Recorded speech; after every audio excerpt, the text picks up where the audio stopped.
Call a meeting of the Sebastian Plan and Zoning Commission for May 19th to order. Let's first recognize this fine country we live in with a pledge of allegiance to the flag. Let's please stand. If you have a cap, please remove it. I pledge allegiance to the flag of the United States of America and to the republic for which it stands, one nation, under God, indivisible, with liberty and justice for all.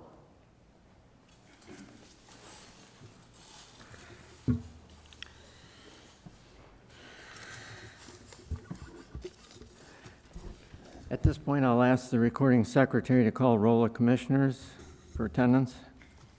Mr. Roth? Here. Mr. McManus? Here. Mr. Dodd? Here. Mr. Kizilbosh is excused. Ms. Cottenberg? Here. Mr. Hugan? Here. Mr. Carter? Present. Mr. Reyes? Here. Mr. Alvarez? Here. Thank you. You made the notation that Mr. Kizilbosh has been excused for the meeting tonight. Voting in his place will be Mr. Hugan, who's an alternate filling in for him tonight.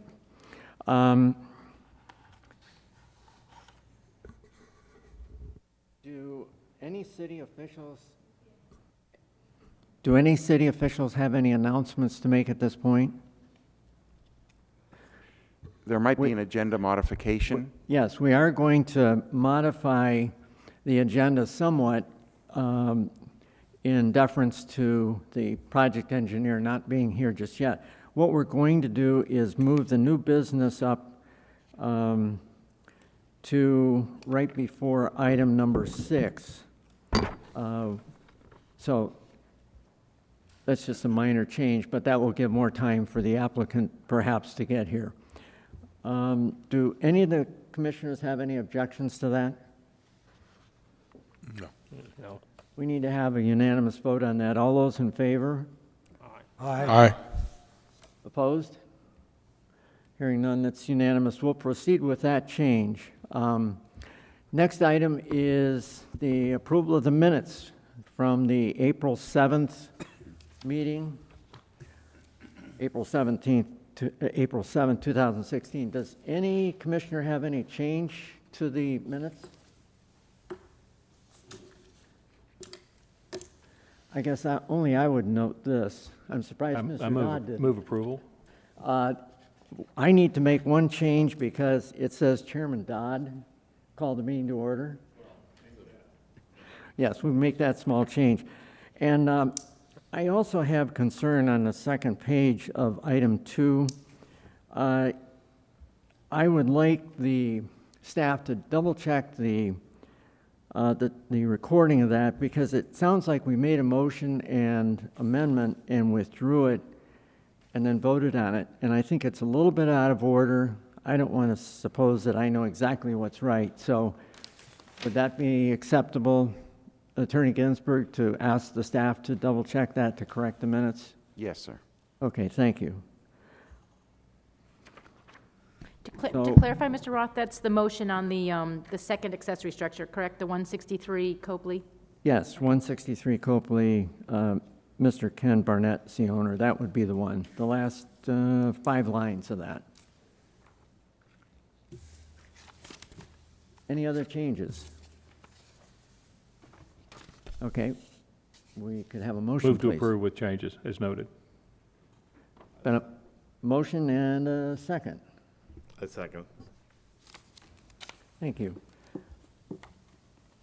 All those in favor? Aye. Aye. Aye. Opposed?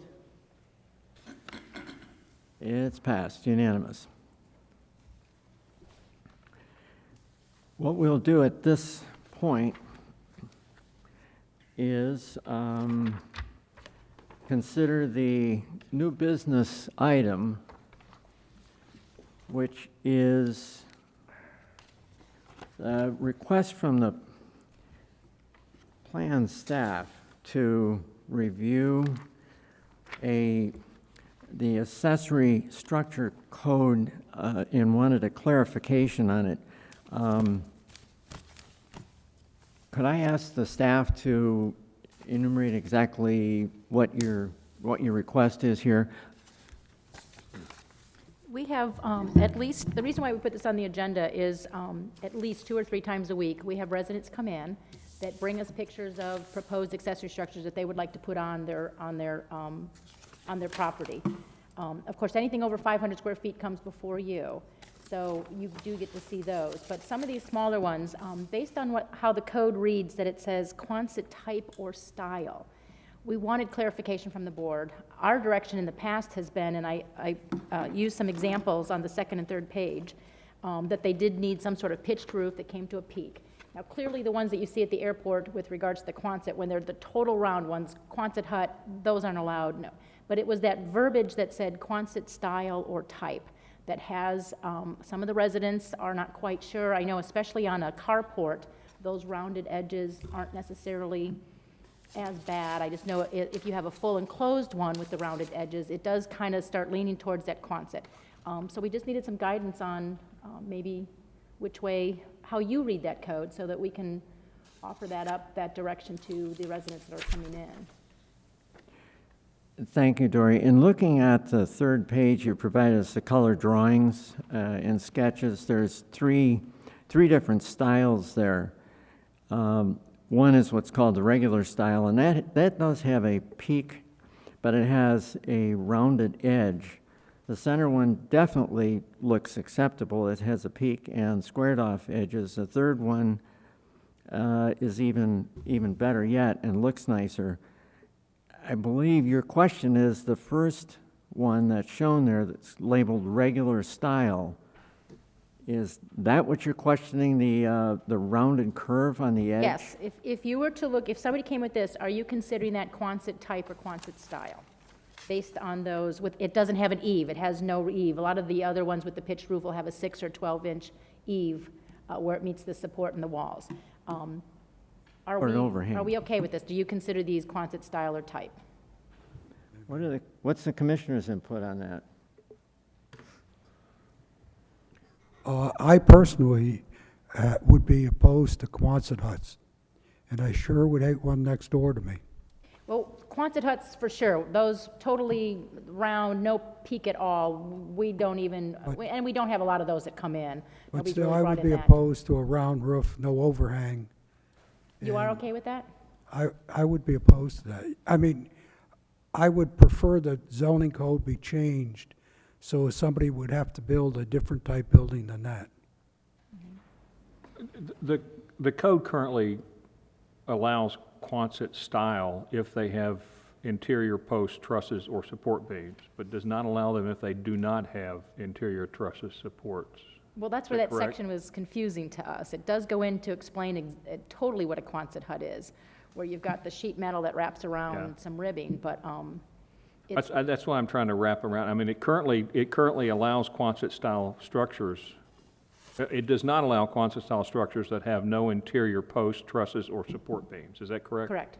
But it doesn't say you cannot have one if you have an interior truss system, meaning the Quonset style, which is curved. If you have trusses under that curvature, which you could put, then that would be allowed under the current code. Which these. That's what I'm show- trying to clarify, because Right, it yeah, says this that's- Quonset type or style, and that Yeah. was what is confusing. Okay. And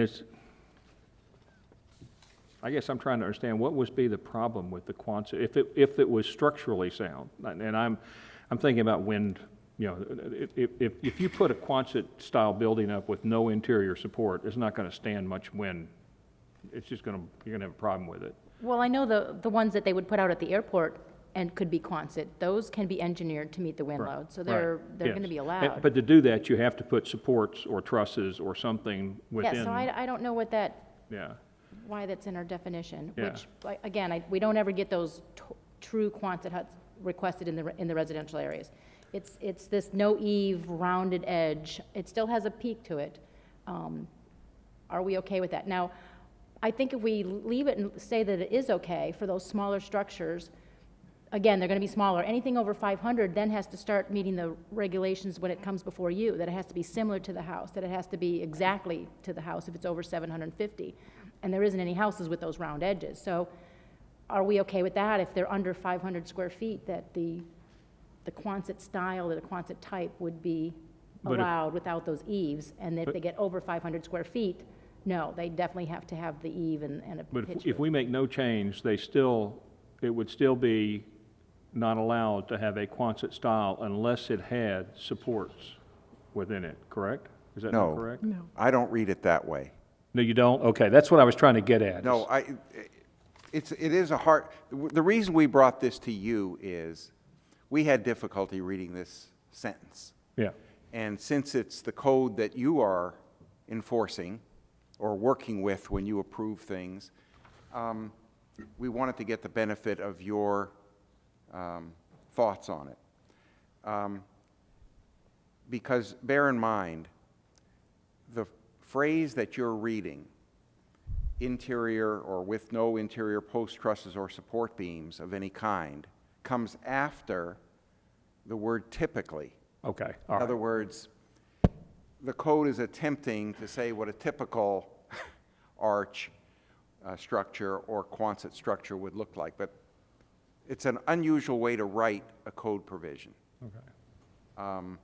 And the staff was concerned because apparently there are a couple of rounded roofs out there in Sebastian that have been approved years ago, and people are pointing at those and say, well, there's one somewhere, and staff doesn't want to compound an error. Okay.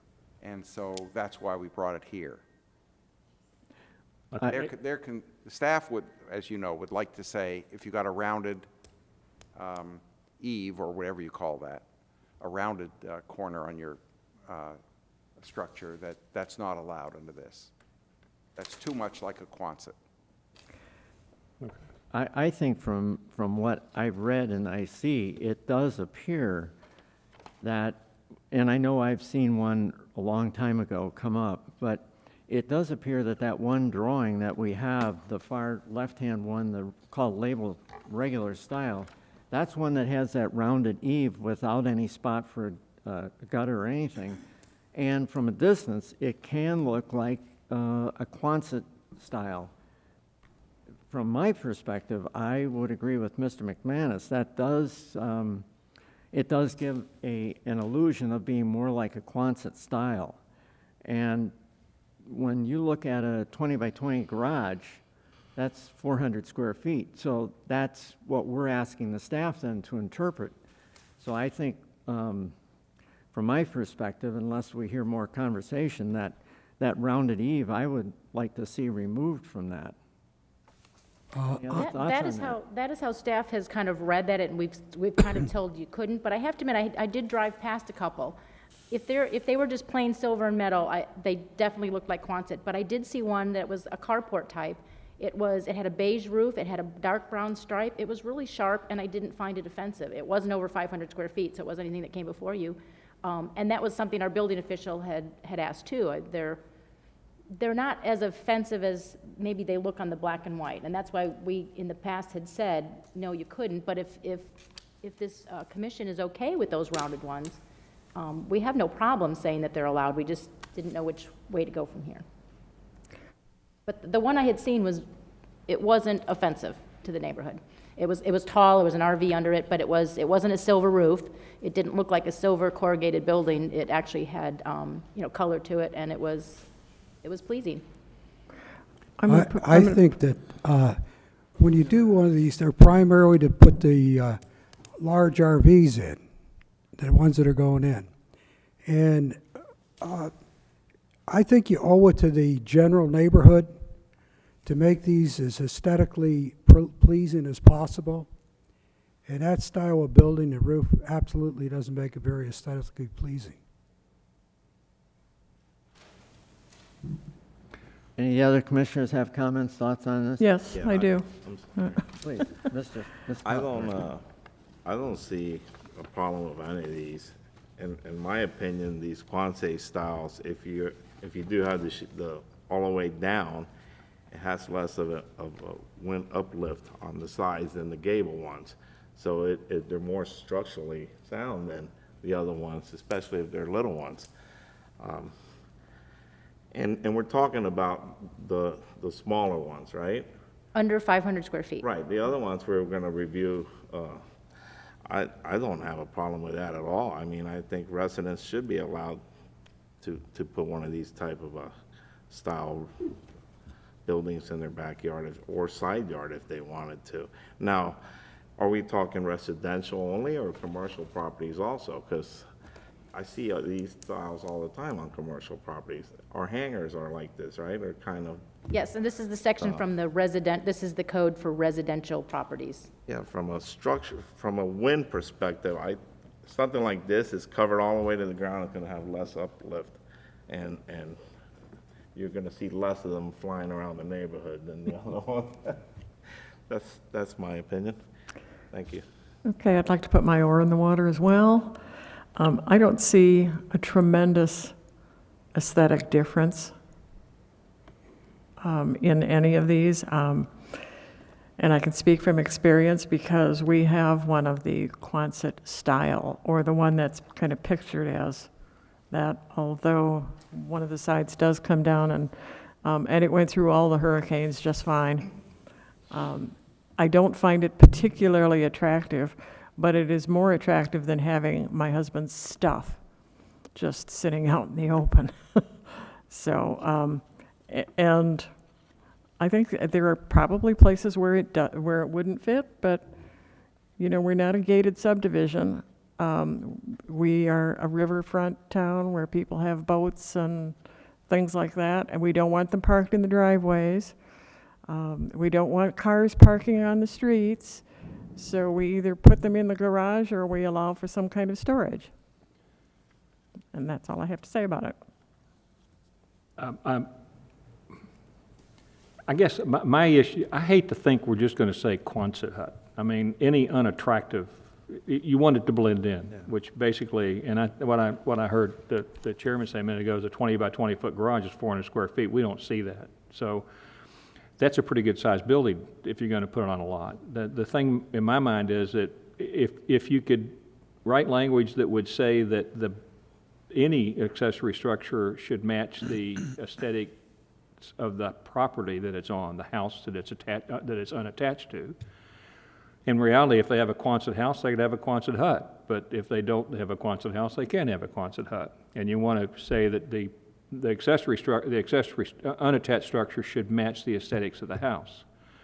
That doesn't necessarily mean you've got to build out a concrete block with stucco and all that, but it has to match the aesthetics of the house, because there's some really unattractive non-Quonset buildings that can be put on a piece of property, and it doesn't seem to me that the problem is Quonset hut. The problem is unattractive buildings or buildings that don't fit within a neighborhood is the problem you're trying to solve. So I just personally hate the concept of thinking that we're going to say we don't want any Quonset huts when in reality there's other things we might not want also. It's kind of like we're not really solving the problem that we have to think about solving. Anybody? Is that something that from a code perspective could be done easily, or? I think so. I mean, if we do it for the structures over 500 feet, we could do it for the ones under 500 feet. Yeah. There are several ways to accomplish that. I don't think necessarily we would, unless you want to, we would want to bring all of these before you, no matter what the size is. That's not what you're suggesting. No. But you're saying, why don't you use some of the same standards we use when we do see some of these? Yes. Yes, I think we can. From a staff perspective, there are a lot of shed permits that come in. And right now, anything over 500 comes into the zoning department. Anything under is reviewed by the building department for setbacks. I find where it's going to get really hard to tell homeowners what staff feels is appropriate for the neighborhood, and really get nitpicky even on like 8 by 12 or 12 by 16 sheds. And I think that's where the previous time we had reviewed this code, that was kind of the 500 square feet we felt were getting bigger to bring it before the board. And it wasn't becoming subjective through staff, but more how the board feels, because there are quite a few sheds that come in permits. So it would be, I don't know, that's working with a lot of homeowners and then them having to bring us pictures of what the shed looks like to find out if it blends in with their property. I don't think, Dory, that we were looking to ask that all the structures come to the plan commission. That's not really feasible. I think what I heard Mr. Dodd saying, and I'm thinking along those lines, is that probably the way to solve this might be to ask you to work with Attorney Ginsburg and perhaps rewrite that particular part, and, which has been the issue, the Quonset word in there. And rather than spend any more time on it right now, is to rewrite that part. I see the problem, and I know what you're being put in a difficult spot many times, and sometimes no win. But I think that would be the way to solve it. I don't know, what do the rest of the commissioners feel on it? Ask the staff to work on this with the Attorney Ginsburg. Does that make sense, Attorney Ginsburg, to look Yes, at restructuring that particular part since it is a problem? Yes, we could bring that back to you as a proposed amendment to the Land Development Code, and you'll see it. Yes, that would, I think that would be good. It'll help Dory and Marissa, when these things come in. Okay, so we really don't need a motion on that, do we? It was just a discussion It's on the item. agenda. Do we need a motion on that to send it back to staff for a No. rewrite? No. An instruction is enough. Thank Okay, you. we got it. Thank you for bringing that to our attention, Dory. Never be hesitant to do that. We need to be reminded of these things that are giving you headaches. Okay, Our philosophy was, why should this be just our headache? We'll bring it to the planning and zoning. okay.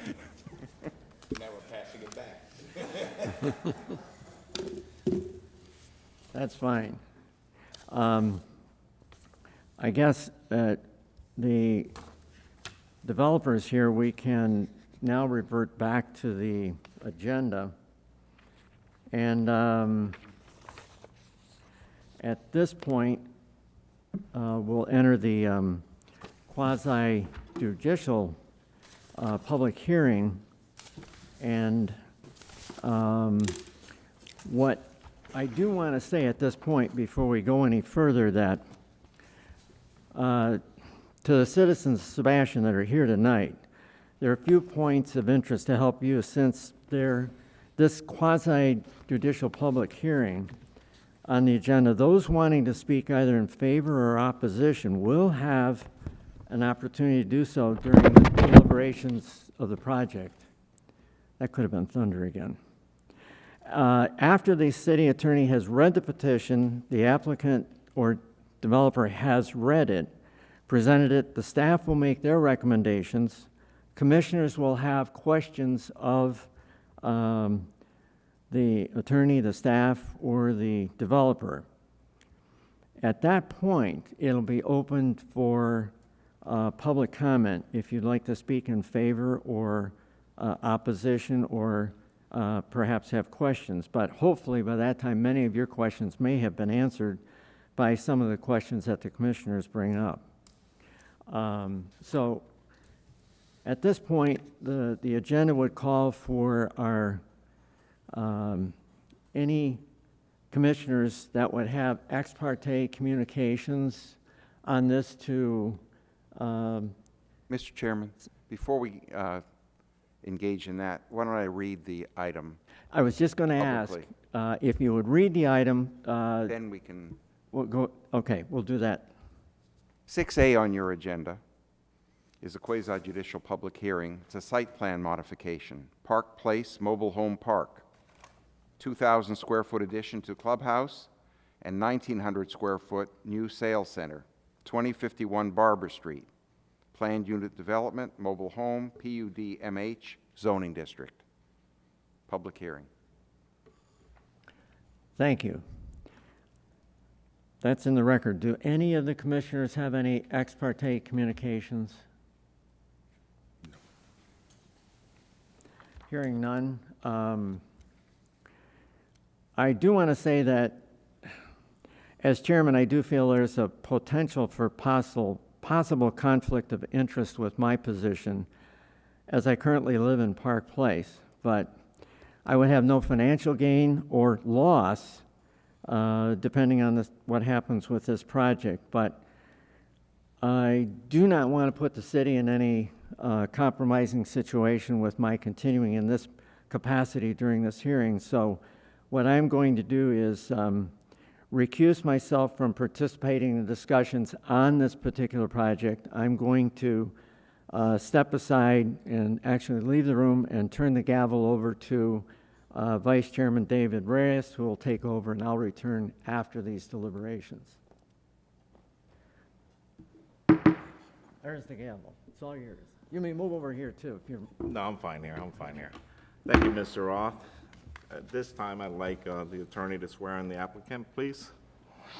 Okay, anybody that is going to approach the podium and address the Planning and Zoning Commission tonight, including staff, would you please stand and raise your right hand?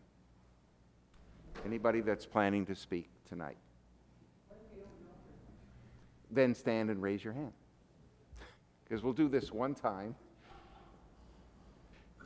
Do you solemnly swear that the testimony you'll provide before the Planning and Zoning Commission tonight will be the truth, so help you God? Yes. Thank you. Thank you, Mr. Ginsburg. Okay, at this time, we'll ask the applicant to come up and make his presentation, please.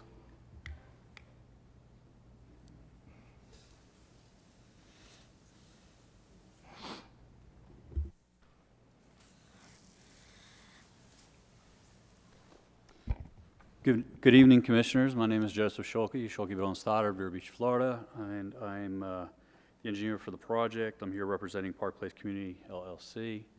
Before I get started, I noticed you went out of order. I wasn't here for the first 5-7 minutes of it, and I apologize. I went through a lot of rain coming here, and I had to go to a snail's pace through US 1 in Vero Beach and what have you. But anyway, I'm here, and we'll get this project going, but I appreciate you postponing this a few minutes here.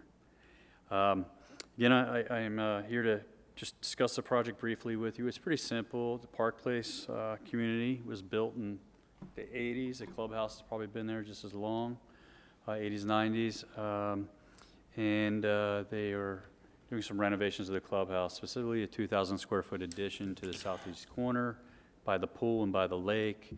And they're also going to move the Park Place administration and sales staff out of the clubhouse building, and they want to build about a 1,900 square foot building kind of in the front of the clubhouse near the entrance road. They'll serve for sales and I think some administrative uses as well. That building is going to be about 1,600 square foot of air conditioned area and a small garage to store things. When we went through the process with staff had, did a very good review. One of their concerns, they asked about parking, and we talked to Frank Watanabe and the Public Works Director, Dory, the staff here, and we had agreed, and I agree, that the addition to the clubhouse really, we're not adding we feel anything would require additional parking. The same number of residents still live in the community. It was built for the 525 lots or whatever it was, the clubhouse. And so that doesn't really cause additional traffic. It shouldn't require additional parking. The sales administration building, even though the sales are moving out of there and somewhere else, it was a new building and theoretically a new use, so we provided the required parking for that. I think it's 200 square feet for the office one space for every 200 square feet for the office space and 1 per 1,000 square foot for the garage area storage. So we added additional spaces to accommodate that use. Otherwise, it's really basic. The landscaping is there. We're adding a little landscape hedge in front of the first parking space in front of the administration to shield that from the right-of-way. We're also adding a landscape hedge, and I think it's called a Type A buffer in the city of Sebastian, which would be an opaque feature where that administration building is, adjacent to that first mobile home, kind of to the north and east side of that area, just to buffer that. We went to St. John's River Water Management District to confirm that we needed a permit or permit modification. We were required to get a permit mod. Your staff report indicates that I provided an application, a copy of it, but we actually got the permit, and I forwarded that to Dory. I think it was yesterday or today. We forwarded the St. John's permit to her, so we have that permit. It's on file. The other approval would be inter-county utilities. They've looked at it and reviewed it, but we actually need a utility construction permit. There's an existing sewer lateral to serve the administration building, the new 1,900 square foot building. There's not a water meter, and so we're submitting a permit just to add a water service and a meter in the northwest corner of the site. I think other than that, I think it's a pretty straightforward site plan. I'd be happy to answer any questions you have or any questions that anybody from the public here have when they come up and talk to you. Thank you. Thank you. Will staff please present for us their analysis? Mr. Schulke did touch on the parking. We did review the site plan. The site plan was probably built when the park was originally platted. We have searched files. We did not find any original site plan or any of the approvals or when it went through for when this was built. So we had no beginning site plan to start with. So we have grandfathered in basically with what's there, the clubhouse, the parking. We don't know what parking regulations or parking ratio was used when the original clubhouse was built. With the clubhouse addition, similar to what we did with the Catholic Church, we feel that this is an increase in the building size, but it is not increasing the intensity of the clubhouse use. It's still going to be used for the residents. The primary use of the park is residential. This is an accessory, but we're similar to the church being the primary, the congregation, the church hall itself, when they increase that. Because there's a separate accessory structure building for the sales center and the administration, we did require parking for that, which they have done a combination of some regular parking, handicap parking, and also added some additional new golf cart spaces that were a little bit smaller, but will accommodate residents coming in the golf carts. We did require an opaque buffer between the residential lot that is near the new administration building. With the survey, we did realize that they are taking some trees, but one of them, based on the specimen size, we would like them to replace that one. That's based on our landscape code. So that's really only the condition. We're recommending approval with the condition that they replace a specimen tree. The site itself is already nicely landscaped. The tract itself is a 51-acre site, and the area of the clubhouse has existing landscaping. And again, we weren't looking at this as a totally new site plan to require all the perimeter landscaping and buffering that would have required on a new site plan. Staff does recommend approval of the site plan with the condition that a replacement specimen tree is planted. Okay, thank you. All right, now I'd like to open it up to the commissioners for questions. We'll start at this side here. No questions. No question. I'd just like to say my wife and I deliver Meals on Wheels. So we're into Park Place once a week. And I don't know whether it's under new management or new owner, I have no idea. But the improvements that have taken place over the last year are tremendous. The roads have been resurfaced. There's a new gatehouse. The tennis court has been resurfaced. So from a standpoint of driving through, I can't imagine not doing a good job on these buildings. No questions. No questions. I have no questions either. I'd like to open it up for the floor if there's anybody here that would like to speak in favor of the request. Please come up, sir, and state your name and address. My name is Russell Watson. I'm the president of the Homeowners Association. I would like to say that we're strongly in favor of this request.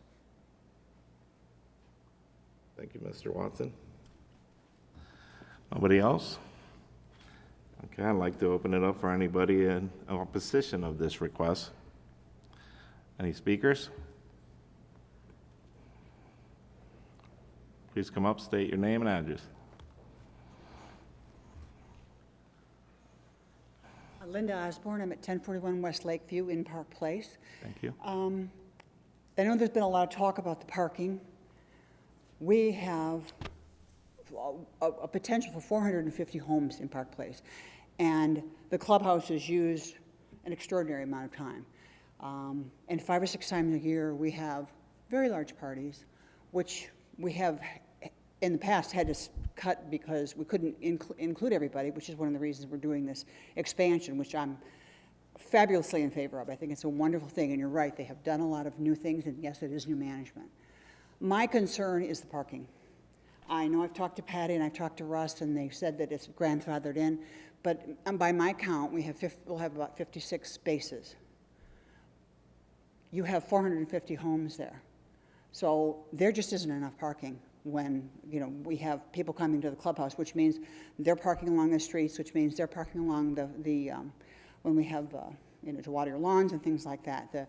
The parking is woefully inadequate. And the only other comment that I have is I'm not quite sure what they're going to do as far as trash is concerned with the kitchen. Right now we have something outside of the old kitchen, and there's nothing been in the plans that we can see as an outside. I know we're not talking about anything inside the plans, but as an outside, there's no place for any kind of trash receptacles or anything. Those are my 2 comments.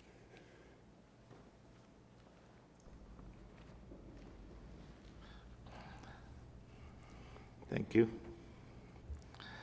Staff, I'd like you to summarize the application, please. Staff feels that we recommend approval. The application meets all of our land development code requirements and comp plan requirements.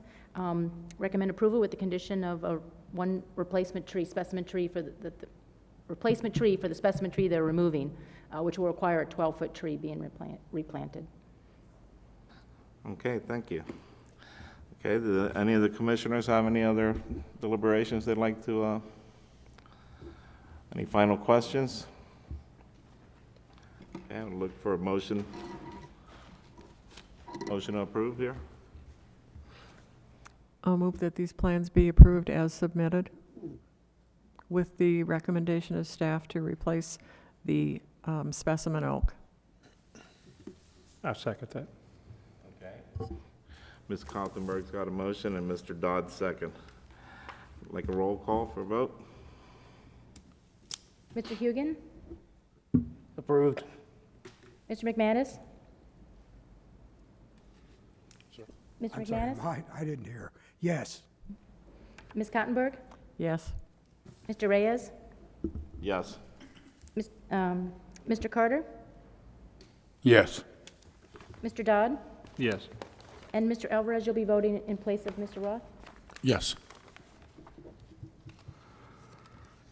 Motion carried. Thank you.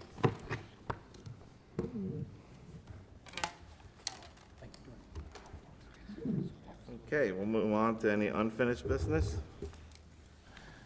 Commissioners, start on this side. You gonna We turn- have none. Are you going to turn it back over too? Yeah, like I was.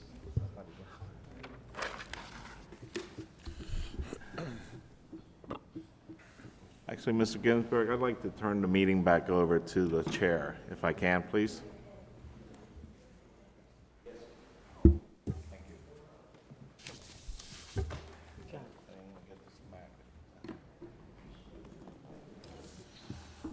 So, are we in commissioners?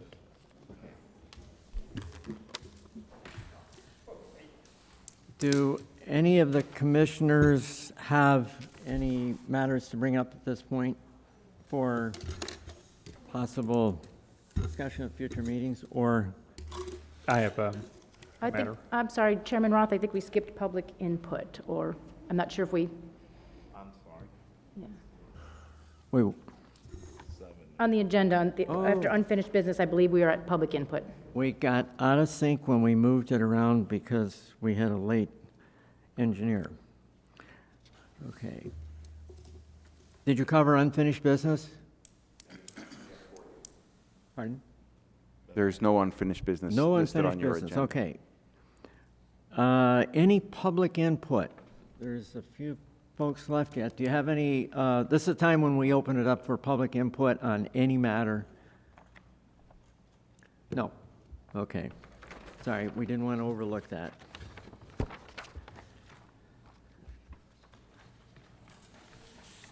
We've covered new business. Commissioners' matters. Mr. Dodd? Yes, I just want to let the commissioners know that I have filed the qualification paperwork to run for the city council. That will not impact, I don't believe, my participation in this commission Correct. between now and the time of the election, but I just wanted to let you know. So if you heard it, at least I feel the courtesy of letting you know that. Congratulations. Thank you.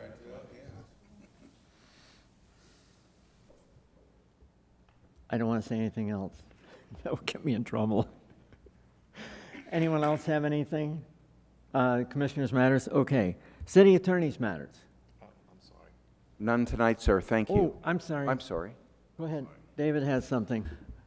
I have asked in the past about our swales, drainage swales, and I'm going to bring it up again because we've had a lot of rain. And the last answer I got from Mr. Watanabe was that there was a contractor that had done the work and it was incorrect, and that they were going to be fixing it by adding some dirt or maybe grass back to these swales or slope them. These swales now are, the ones that were worked on are unmowable by any of the residents, so now they're not even going to attempt to mow them. They're full of water. The water is not running correctly because they've been cut incorrectly. They're not using any grade stakes out there when they're cutting these swales so that they make the water run correctly. We got a lot of swales that are flooded even when it's not raining. They're holding water, there's still water, and we got a lot of mosquitoes in the area from them. And there's a concern with the Zika virus going on now. So, and at our next meeting, maybe I can have some input back from our engineer as to where we're at with that and when are they going to start fixing these swales. Thank you. Good point. Thank you. We'll make sure that we get with Frank and get back to you about that. Thank you. We covered city attorney's matters, correct? Right. Correct. Staff matters. I just had one thing, just giving you guys a little heads up that we will be having revisions to the signage ordinance coming down the pike. So heads up. Fantastic.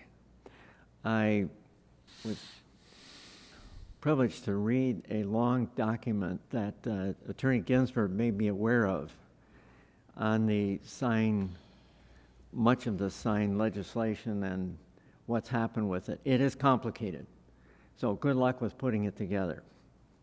I know with the help from the person next to you there, you'll do an excellent job. I'm referring to Attorney Ginsburg. Let me just add. I have Let me just add. The reason for the change in the sign code is a U.S. Supreme Court decision that was rendered last summer. The city of Sebastian is not alone in this endeavor. Changes are being made by cities and counties throughout the United States. When I present the revisions to you, I will include the same backup I had before the City Council. So those of you who are interested can read the backup as to why it's necessary. You're right, it's not easy, but this is a very, considering Supreme Court opinions, this is a very short one. It's a total of 17 pages. And it's very interesting reading. That 17 pages also includes several concurring opinions. And it's very interesting reading. I think it would be interesting more than just to lawyers like me, but to the general public and to people like you who are dealing with issues of signage. So I'll include the same backup. In addition to the Supreme Court opinion, I have about a 2-page analysis by a law professor that's written kind of in plain English, and it kind of explains what you'll be reading in the Supreme Court decision itself. So all of that will be before you, possibly by your next meeting. Good. Thank you. Any other staff matters?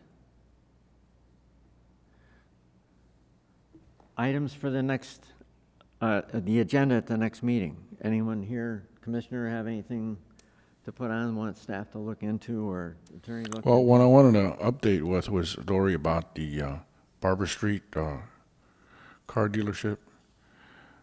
I'm That sorry. gentleman out there, remember we had discussed, Mr. Watanabe was gonna go out there, that gentleman that was selling his vehicles in the front. Did we ever, because I think he Oh. stopped, but I apologize. I think Rich Ikeni I don't have any Well, updated information, but I know he it's did funny look because into it. after that, I got the address here. I thought that weekend or something. Now we have a multi car dealerships in the weekends. I don't know if you guys noticed when you go through Barber Street, now it's like 3 or 4 houses that have selling vehicles also.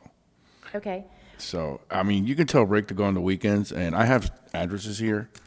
And I was like, one guy was actually 2 vehicles polishing Saturday morning, waiting for a sale. Sure. And that's what happens. I told you it was going to happen. Once you get one out there and nothing happens, all of a sudden you see a whole bunch of slew of other potential entrepreneurs. I know he did go out there, but I will get for backup at the next meeting, they keep a record of what decision he had made or what had, if Right. there was a formal notice. 'Cause I of know there violation, was we'll one get it over for you. there on, I think it's Nebraska, and I haven't seen him out there. But now, right through Barber Street, you see 3 or 4 houses with vehicles outside. Okay. And it just took one to do it. Thank you. Add to that, I believe it's Meeks Plumbing on Barber Street, just west of the railroad tracks. There's American Legion there. And just past that, there's many times vehicles, trucks with a 5th wheel behind it that sit on that curve. And that is in the city, correct? Yes. It is. I don't want to fault the entrepreneurs, but as, Are they for sale, or I thought he used that lot for storage, which I believe he's been they're- cited before, because that is a undeveloped lot in that trade subdivision. So we will look into that. they're clearly marked for sale Okay. with a phone number. Yes. Anything else? We are adjourned.